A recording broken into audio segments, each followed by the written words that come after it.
¿Qué crees que le hace falta al Estado, al gobierno, para poder iniciar con esos procesos restaurativos y de El conservación? Pachamama Power. El Pachamama Power. El Pachamama Power.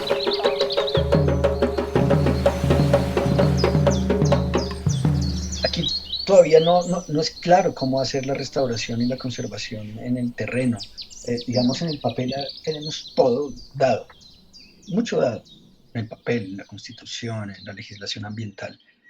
Pero la realidad de la conservación del país mega diverso de la tierra como es Colombia, o el territorio mega diverso como es Colombia, Brasil, Venezuela, esta zona maravillosa, este rincón que nos correspondió habitar en esta generación humana, es un reto de conocimiento aplicado y de experimentación en la realidad.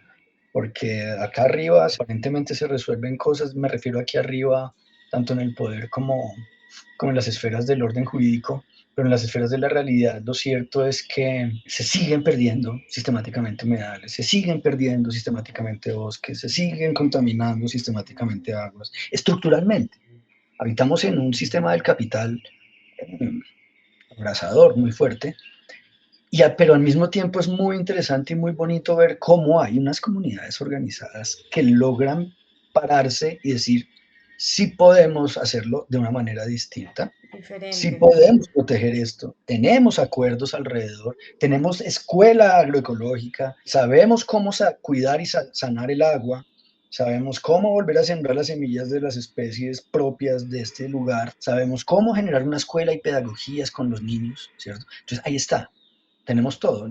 ¿Cuál es la ruta de Alma? Seguir haciéndolo, ojalá. Yo siempre digo, cada vez con menos proyectos piloto, todo el tiempo, siempre. No, no, esto es proyecto piloto y proyecto piloto. Ojalá pasemos de los proyectos pilotos a escalas más intermedias, subregionales, a escalas de paisaje, donde podamos tener un ámbito y ver transiciones o cambios un poco más sólidos en escalas más grandes. Hoy estamos con Juan Carlos Gutiérrez, antropólogo de la Universidad Nacional, especialista en instrumentos de ordenamiento urbano y regional, investigador de asuntos culturales y patrimonio cultural y sistemas socioecológicos con fines del ordenamiento territorial y ambiental y la resignificación histórica y cultural de la Fundación Alma. Este es el Pachamama Power. Ahorita hay unas iniciativas muy interesantes promovidas por el gobierno presente que no había tenido otros gobiernos nacionales y es fomentar que la restauración se haga por organizaciones de base comunitaria que ellos llaman OBCs.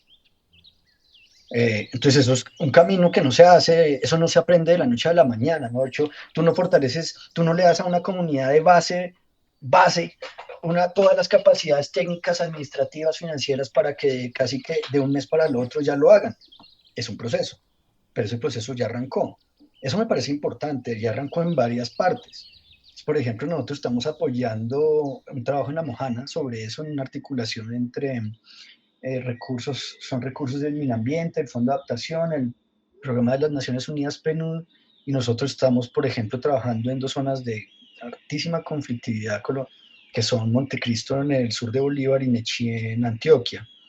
Eh, Allá estamos trabajando con comunidades organizadas de base, juntas, asociaciones, en la restauración ecológica de manera directa. Entonces nosotros somos como una especie de partner que los va capacitando, fortaleciendo, acompañando integralmente, de manera para que cuando el proceso vaya avanzando, ellos mismos asuman, digamos, el liderazgo sin necesidad de tener, digamos, una especie de interventor chévere, que somos nosotros en esa clase de modelo. Más que interventores somos eso, somos como una especie de guía, tutor, facilitador para que lo hagan bien, para que los recursos se ejecuten bien, para que con la experiencia de otras zonas que nosotros tenemos, ellos puedan desarrollar unas mejores técnicas para la restauración, también obviamente apropiando sus propios saberes y conocimiento que tienen de su entorno ya local. Eso es muy importante. Ahora, eso tiene que replicarse por muchos lugares. Eso debe tener un impulso mucho mayor financiero y de monitoreo que permita ir viendo realmente el cambio. Hay que monitorear todo. Esto también es científico, por supuesto. Es decir, también tiene unos retos de ciencia y es seguir observando realmente cuál es la transición o cuál es el cambio que se está logrando, cuáles son los beneficios sociales, cuáles son las conexiones nuevas que se están produciendo en la ecología del paisaje de cada lugar.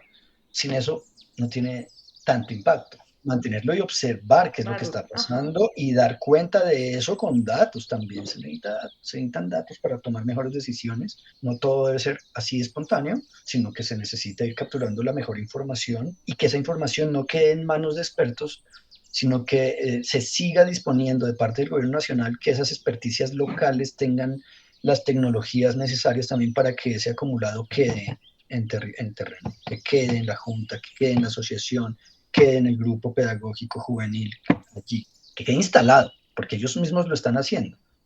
Con la facilitación de todos queda instalado. ¿Y qué más haría falta? Hace mucho más, falta todavía mucho más control.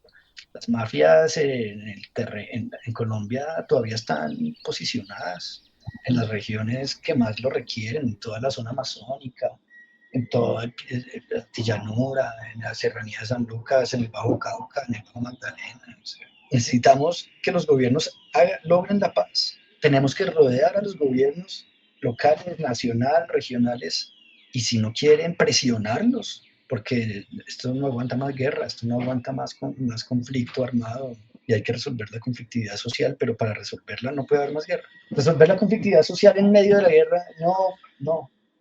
Por eso la idea de paz total, pues sí, es una idea realmente que hay que arropar. Ahora, que se esté logrando, no, no se está logrando, pero que hay que insistir, sí hay que insistir. Me hiciste acordar de una frase que leí del profesor Gustavo Wilches esta semana y era que nosotros no vamos a tener realmente procesos ecológicos importantes de restauración y conservación si no hacemos la paz con la naturaleza. Y eso de realmente hacer la paz con la naturaleza es remontarnos realmente a un sistema sociopolítico de realmente hacer la paz en el territorio nacional. Y Entre es que nosotros. entre nosotros, y esto es supremamente clave, no vamos a tener procesos de base importantes y de cambios importantes en nuestro medio ambiente si no hacemos la paz con la naturaleza. Y quisiera decir, no va a haber paz con la naturaleza si no hacemos acuerdos de paz entre nosotros. Es que yo estaba pensando también ahí, aquí, tomándonos un café a distancia en este podcast, que están muy buenas tus preguntas. Si no hay mesas, por ejemplo, de concertación entre los gobiernos nacional y locales, o se dan esos totazos, y el orden local revira y el nacional devuelve y el ta. Ahora imagínese usted entonces con el resto de los actores que están desarmados y beligerantes parados en una sola posición. ¿Cómo así que el ELN le dice al gobierno que sigue negociando, pero que quizás firmaría la paz en el siguiente? ¿Qué es esa vaina? No, es un asunto que, entonces hace que se levante cualquiera de la mesa. Está sentado conmigo buscando hacer la paz, pero no quiere, pero me estás diciendo que no va a hacer la paz conmigo. Pero eso no es, pero el asunto no es solo el conflicto armado entre armados. El asunto es el conflicto entre vecinos. El asunto es el conflicto en la zona donde están los bosques, en la Amazonía. El asunto es también de discusión de modelos de desarrollo. Y esas decisiones deben ser asamblearias, sociales y populares entre la gente. Es decir, Bogotá debe tomar decisiones asamblearias informadas sobre el abastecimiento de agua de Chingaza, de los sistemas de Tibitoc, de sistema Chingaza y de los sistemas del Neusa y demás, para abastecer agua. ¿Cómo así que nosotros seguimos vendiendo agua en bloque Ujú. en medio de la crisis climática? Pero además, ¿y cómo así que sigue expandiéndose los municipios a los que les vendemos agua, siguen en proceso de expansión, esperando que nosotros sigamos trayendo por un tubo agua desde el páramo? ¿Cómo así? Sí, ¿Cómo no, yo creo que los procesos participativos vulnerados completamente, pues la gente también piensa que uno a veces aquí en el proceso de ciudad es mucho más fácil y no, No, a veces es estamos mucho más lejos. difícil. Y los procesos de participación son supremamente clave, y por eso te preguntaba por el tema comunitario, porque para mí son la base de todo.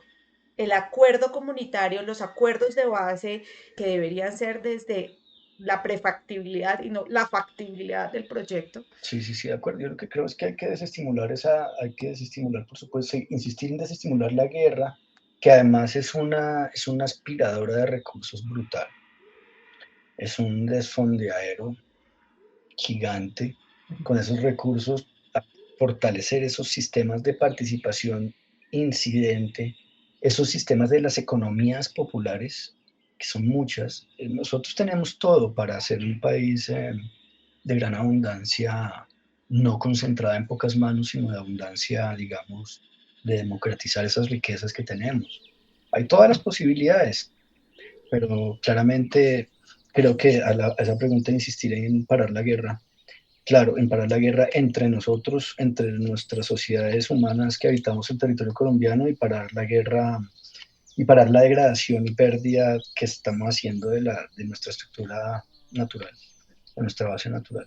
Cuando uno mira las cifras, a pesar de la reducción de la deforestación, es absurdo que se siga deforestando más de 120.000 hectáreas en un año, como el año pasado. Esa cuenta no cabe, ¿cuánto vale eso?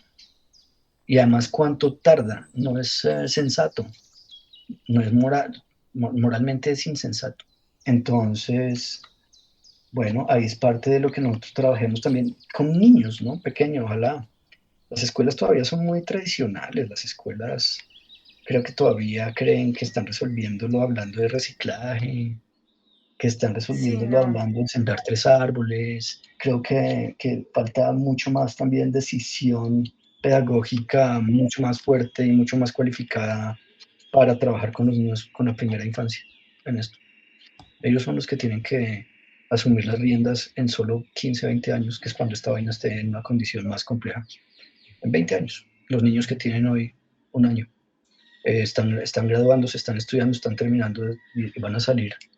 Y depende de esa matriz cultural con la que salgan, es que van a tomar decisiones. Esa toma de conciencia desde pequeños es una semilla muy importante para el futuro. Y voy a hacer con las preguntas incómodas pero chistosas.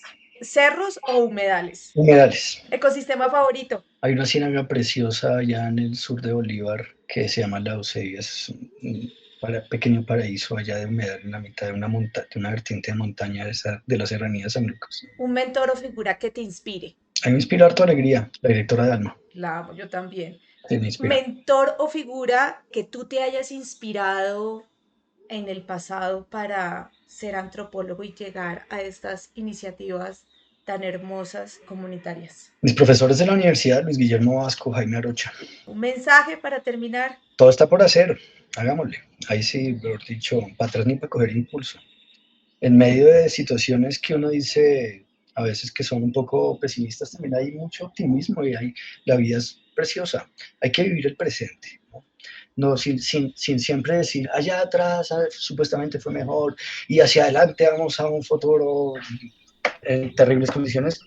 El futuro, la realidad es que hoy vivimos en un país maravilloso, mega diverso, con gente maravillosa, con gente muy hermosa, y aquí es donde estamos. Y hay que también vivirlo, Y gozarlo, gozarlo, recorrerlo, bailarlo.